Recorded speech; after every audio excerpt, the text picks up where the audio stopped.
Hi Flosstube, it's Lindsay and welcome back to Blushing Pink Stitches. Today I'm going to be doing another Flosstube extra on the planner that I'm using this year for my cross stitch.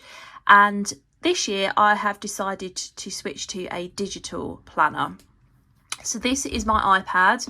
I've had my iPad for quite a number of years now. I think I bought it in 2021. So it's a few years old now. And I originally bought my iPad because at the time I was watching a lot of videos about books on YouTube. So I was watching the BookTube community, and there were 2 or 3 booktubers that I was watching that were digitally planning. So they had a digital reading journal, and I was really intrigued by that, and I decided that I wanted to do something similar, and so I bought this iPad. I didn't really get into the digital reading journal thing.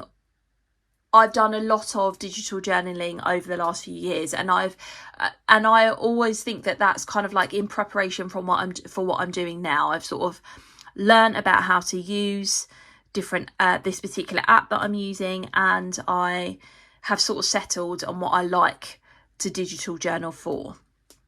So the app that I'm using that I used in order to create my digital journal is an app called Goodnotes. That is an Apple specific app. Apple specific app. That's quite a mouthful, isn't it? But I do know that there are other apps that you can use if you've got a Android tablet. I'll try and remember to link a couple of those, or put a couple of those, the names of them down below. I have talked before about how I use Goodnotes in order to mark up patterns, and I will eventually do a different video on that. It is on my list. But today I wanted to show you how I digitally plan on my iPad. So there are lots of different companies out there who, like on Etsy, and people that have their own websites too, who will sell you a complete digital planner. They're hyperlinked. You can sort of flick back and forth between things, but none of them are really specific to what I wanted. So I decided that I was going to create my own, and I've done that with various things. So this is my front cover.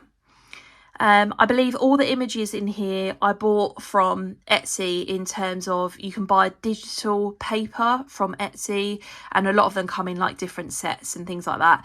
Either that, or I googled like free cherry blossom image, like that kind of idea. So this is my front cover, and it's hard for me to kind of show you this because I don't want to do like a tutorial of Goodnotes at the same time, but it is bookmarked up here, so it is the page that I go to first. And then I have this page here, which is an index page. So all of these different things are hyperlinked. So if I click on, oh, hold on a second, click off of that. If I click on January, it will go to January. If I just go back to my bookmarks, if I click on whips, finishes and goals, then it will take me to that section of the planner. So if I just go back to the beginning again, so this is my front cover, my index page, like I said. So I've got all the months down the side, hyperlinked to where they are in the planner, and then I've got a few sections that I've got at the back of the planner. So that's just a palette. Again, these are digital images that I bought from Etsy as a little set. I really like oriental things, so I decided to go for that particular theme, and then I've added the month down here. And then I really liked the overview that the Happy Planner gave me of the month and kind of what I was doing. I really like the layout of that. So I found a shop on Etsy that sold a digital version of that particular layout, and I bought the digital version. So again, I'll leave a link to that Etsy shop down below. So what you see here is exactly how I was using my my Happy Planner last year. I've got exactly the same layout. So you've got the month at the top, The only difference with the next bit is that I have to add in the dates. But yeah, you've got the month at the top. I've got all of the projects that I worked on, so you've got the other side of it here as well, like in January. And then I've got my stitch counts down here. This year I have decided to try and count stitches for everything. So yeah, I've got my total for the month down there. Then I've got my dashboard. And this is where I make notes for the month. So I had quite a lot of notes that I wanted to get down for the month of January, things that I wanted to focus on. And then there are things that are still on there. So I've put priorities down here of things that I wanted to stitch in my monthly rotation, other things that I wanted to stitch on and start and so on. Not all of those went off. Stuff that I needed to do for the business. And then I got into a big saga mark off mode. So yeah, I've got various different notes about what I'm doing with saga on there. And then I've got the monthly layout. So not the monthly layout, the weekly layout. So again, this is the same as what it was in my happy planner. I just got a dateless one, so I've added in the dates here. And what I've been doing is I've been, again, writing down the name of the pattern, how many stitches I stitched on it. And then what I quite like about this is I've been able to add a photo. So if I zoom in, I've got a photo of that particular area. And I've done the same for everything that I've stitched on. I mean, I take a picture after I finish stitching something at the end of the day or at the end of that session anyway. And they're all in albums on my phone. So what I've done is you can go to pictures up here, and then my iPad is linked to the iCloud of my phone, so I've got lots of photos on here, things that Bella's took this morning, and I just copy and paste a picture in here of what I've been doing, and I quite like that idea because it means that I can see at a glance what my progress has been with certain patterns over a number of days, and I really like looking at that. So, you know, I've got the same for the next week and the week after that and the week after that. And again, what I like about this is I can zoom in, you know, so I can zoom in and have a look at the photos. I can zoom in to do the writing that I want to do. I do have an Apple Pen that goes with my, or they call this an Apple Pencil, that goes with my iPad. That was really important that I bought that, and I absolutely love my Apple Pencil. So again, the same until the 31st, and then February started. And I haven't really updated much in February in terms of the monthly view because I've just been doing a monogamous month on a stitching shelf. So again, some things that I wanted to do, and then I started putting in all of my progress on a stitching shelf. When I've had a page finished, I've been able to put in the photo of the page finish and the photo of what it looks like overall, which I've really liked. And I haven't updated it because it's been half term. So yeah, I don't tend to look at my planner much in half term. And then it just continues on from there. So there's March, there's the monthly overview, the to-do page, and then the weekly pages. And I can just add in what the dates are here. So that's how the months are going to run in here. And I really, really like the layout of that. If I just go back to my index page, and I'll go to the other sections to show you the other sections. So this is my whips, finishes and goals section. So what I've got here is a list of all of the whips that I currently have on the go, a bit like I did in my other planner. So you can see the dates that I've started them. And these are all the ones that I've currently got on the go in 2025. And then I've highlighted this one because I finished this one. That was a start and a finish this year. Again, I talked about the fact that I had a picture overview of all of my whips. Because I'm digitally journaling now, I can update this much more readily rather than sort of print things out and add things. And you can see here that I did add Hello Winter, and then I crossed it out because I finished it. I've got all of my full coverage totals here. So again, this is the same as what you saw in the other planner, 2022, 2023. What I did was I added in a different colour how many extra stitches that I added in 2023 to the ones I started the year before. And then here are my 2024 totals. And again, you can see how many stitches I've added since for the whole of 2024 to the ones I already had on the go. And that continues. That continues on the next page. And then I've got a page for my 2025 finishes. There's that list that I talked to you about, projects to start in 2025. I've written it out again here. And then I'm going to highlight ones that I've started. I've only started one so far. And in fact, I think that might be a restart too, but there we go. And then I've got a digital copy here of the lists that I had in my planner before. So whips to finish in 2025, other whip goals. And I've just listed those out. I've got a spare page there. Then I've got my kit and pattern stash pages. So again, these are the same. I haven't highlighted these in different colours yet. Kitted projects, patterns, and I'll explain what these links mean in a second. These little hyperlinks here.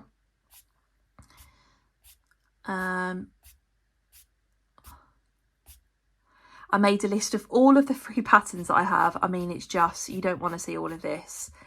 I don't know. I just like writing things down, basically. Then I've got something which I call my wish list. So again, the patterns that need fabric, patterns that need thread. I've got various other notes in here. That was a hoity-toity thread conversion that I wanted to make a note of.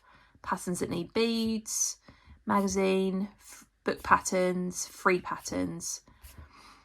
There's some spare pages here. And then what I've done is I have stuck in the Mirabilia, Nora Corbett, Bella Filipina and Joan Elliott patterns. So I could just insert those as a PDF document. If you go to, just come off of this, plus, and then it says import. And then you can, from your files, you can import PDF documents and they just come as like extra pages. So you can see where I've highlighted those. I've added some other ones, like the latest one was Mary Mary. Nora Corbett, the same.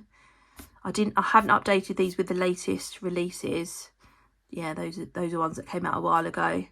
Bella Filipina. And then all of my Joan Elliott pages. So let's just flick through those. Extensive number of pages for Joan Elliott. I'll never collect all of those patterns, but there we go. And then I've got a new section in my planner called Kitting Up Info. So I should go and get the scruffy book that I had. Right, hold on a second, and I'll go and get the scruffy book that I have. Okay, so I have this notebook where I have written down kitting up information. So this is an example of a page. I would write down the pattern name, the designer, what the stitch count was, if they'd recommended some fabric, and then what floss I needed. So if it's full coverage, I would just write down how many. But I tend to stitch full coverages for my master sets anyway, so it doesn't really make a difference. But I'll show you a different one. So here's like Emerald Mermaid, for example, and I'd write down all the DMC I'd need. That needs some Krynic, and then it needs some beads as well. So, but this was getting quite scruffy. You can see like I've sellotape pages, like it's just literally falling apart. And again, I wanted, sorry, I've knocked the camera there. Yeah, I wanted to have something that was all on here.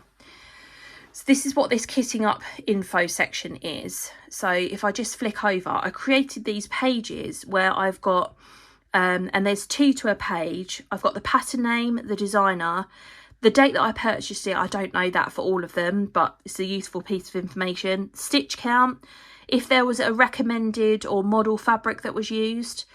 And then I've got a section here for, do I have any fabric ideas? You know, have I seen somebody else stitch it on something that I really liked, or have I been on the pattern design or fabric viewer and seen something that I liked or whatever? what's the floss that I needed. And when it comes to like DMC or whatever, I make a little number in a circle to say how many that pattern needs, and then if beads are needed. And then I've got a little thing up here where I can put a picture of that particular pattern. So I haven't gone through all of the ones in this notebook yet. There are quite a few for me to add, but you can see that I've started doing it for all of the ones that I haven't kitted up yet. If I've highlighted something here, it means that I have that already, and so for example for this one I just need to get the fabric. Again, I've got the Karen Water Lilies and 1 Mill Hill. Oh, and I also have the fabric for that as well, so I should highlight that. For that one, for example, I've got the fabric for that. I need to do a bit more highlighting. And I've just gone through and I've just jotted down things that I need. So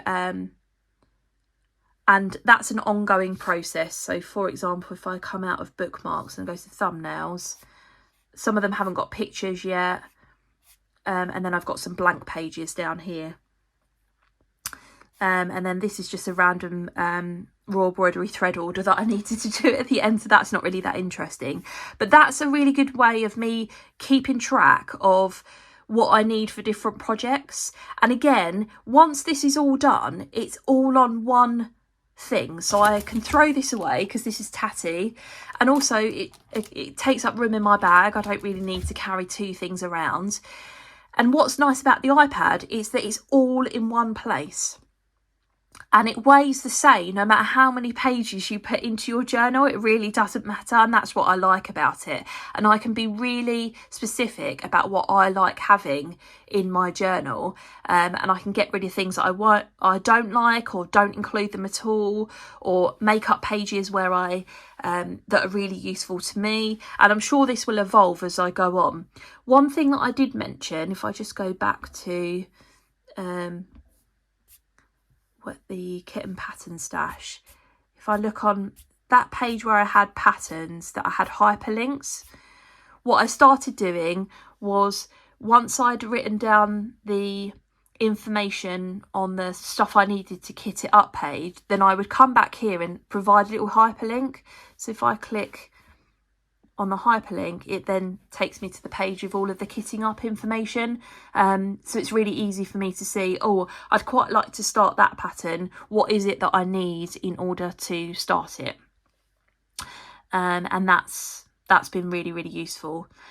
So yeah, again, I did start making a digital version of my pattern book. This is kind of where I put that down. But I wanted to combine it with my planner. I just wanted it all in one place, basically. And I redesigned the page for it just because I thought that I didn't need a whole page in order to put information down. I wanted to add some things. I don't think I had the date purchased there on the other one, or did I? Oh no, I did have date purchased. Yeah, I wanted to make some of the boxes a bit bigger. I wanted to provide more room for like the floss, for example, and things like that. And I think that really works. So yeah, this is how I have been planning this year, and I absolutely love it. I really, really do. It's so easy to use. There are lots of sort of Goodnotes for beginner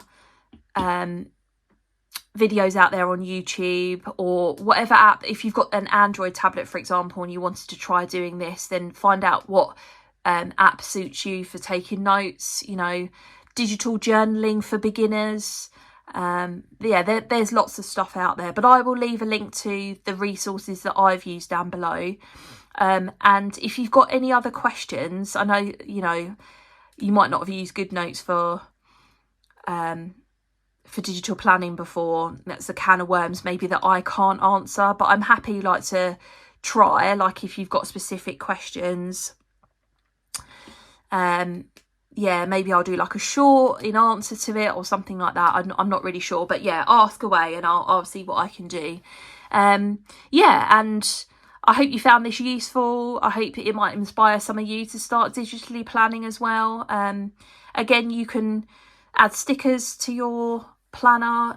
I haven't really done that, but you can. If I just go back to a monthly overview, yeah, I could put stickers in here if I wanted to, you know, like just sort of Google images and add them. And there are shops on Etsy that sell digital stickers and that have specifically been designed for things like digital planners. So yeah, you can you can buy to your heart's content, basically. Yeah, I hope you found this useful. I will see you soon. Bye.